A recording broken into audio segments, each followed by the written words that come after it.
Mickey, okay?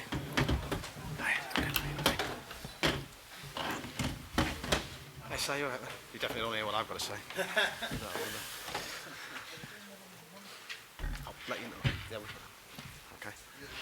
The last week, did you think it was a case of deja vu? No, why? I thought you were, after last week at Southampton, when you were pressing and didn't get the breakthrough. Oh, actually, I didn't. Okay. No, I didn't think a second in this game today about the Southampton game. No, but did you think that the pattern of the game was similar?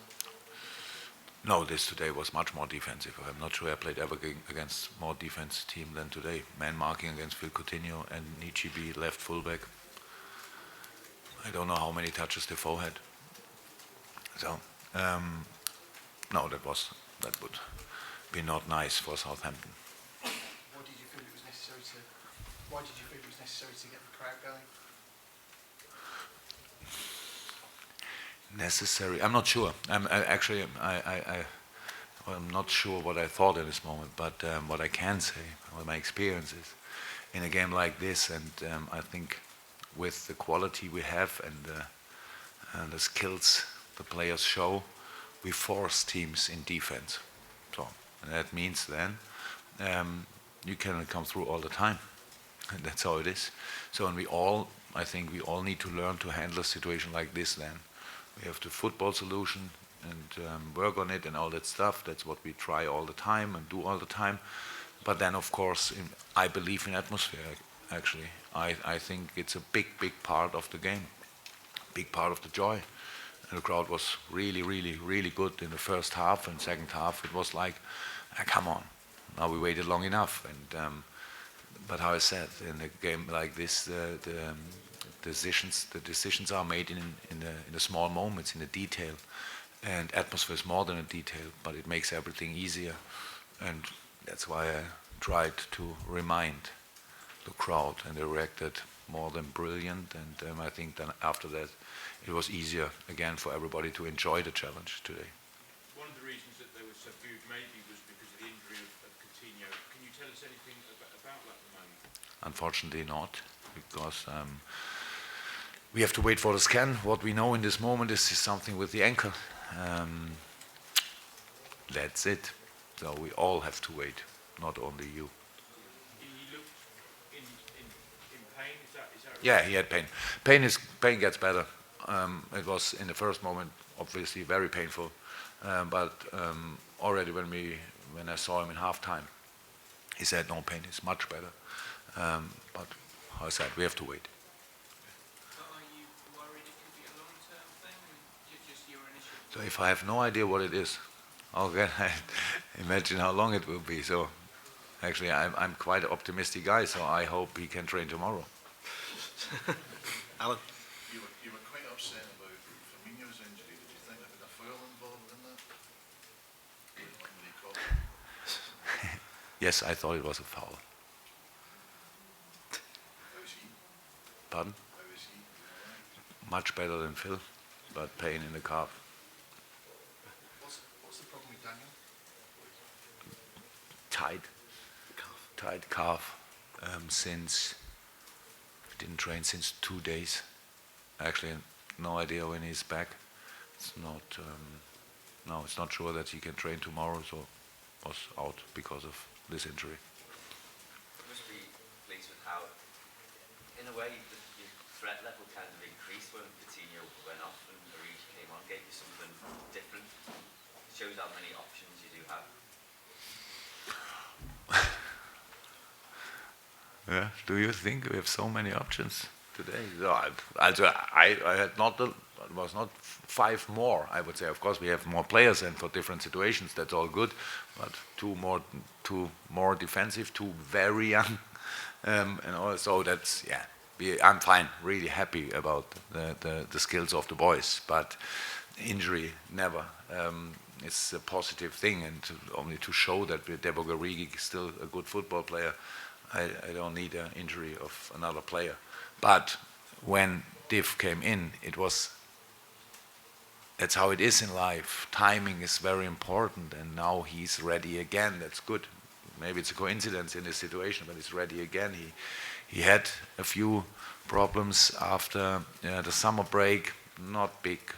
Then he nearly played nowhere, not in Belgium, not for us, and all that stuff. That's not good. But today he was switched on from the first second, and it's not an easy situation. Nobody could have expected in this moment that we have to make a substitution, and we did it. And Diff was immediately in the game. That was really, really important. And I saw the goal now. You can play how you want, where you want. You can pass as often as you want. At the end, you need somebody who shoots the ball in the goal. And that was the situation, and the box was pretty full, but he scored a similar goal already. I'm not sure against who. Was a surprise for the goalkeeper, for the whole defense line, and so it was a good decision and helped us a lot. And he deserved it very, very much, because he's even in these not very easy times for him, he's a really positive guy, and is ready to learn. And so still a young boy, and today, yeah, he got the benefit for this work. Last two questions, John, now from New Zealand. John first. You said you've never played against such a defensive team before. I never had. What have you learned from that new experience? That we are able to beat even the most defensive team I ever played against. That's actually a nice thing to learn. So look, it's not about me to say what other teams are doing.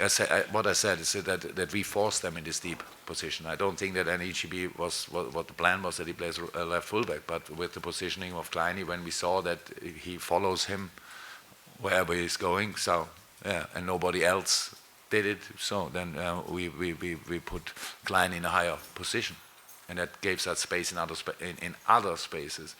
So, but at the end, the box was quite full. And we had the situations where we could have made this or that better decision, but the closer the space gets, so the more difficult it is. And so you need to stay patient. It's not allowed to get frustrated or things like this. That body language, very important thing, and that you really stay straight and in the situation, and then you are always ready for this one moment. We had the situations before we scored the crosses from side when Gini was close to the situation. We had a few crosses to the second post where we're maybe not greedy enough in this moment, but it's a challenge in the whole development. What we are doing in the moment is a real challenge, and when we are ready for this situation to play against teams like this, but it's not easy. And before our game, I saw a few minutes of Burnley City. Didn't look like it was easy for City there. So that's a job to do for all of us when you want to be in the top region of the table. Yeah, you need to collect points, and don't care against who. Final question, New Zealand Herald. Jurgen, I'm from New Zealand, where you have thousands of fans, Australia too. When did you realise how big this club is globally, and how does it affect you in terms of how you do your job? Is it that extra pressure? Okay, the size of the club puts no pressure on me, actually. It makes the joy bigger. So I like football, people who are interested in football, and I like working for a club where a lot of people are interested in, and so that's no pressure. It's only a big joy, it's a big honor. I love what we do, and so that's all good. And I don't think about the size every day, and the greatness and whatever. It's I heard about when we will be the first time at Asia, then I will really know how big the club is. So that will be next year. Yeah, I know Liverpool, LFC had an unbelievable big fan base all over the world, but that's no pressure. That's only good for the club and good for us. Brilliant. Thanks, guys. Thank you. Thank you.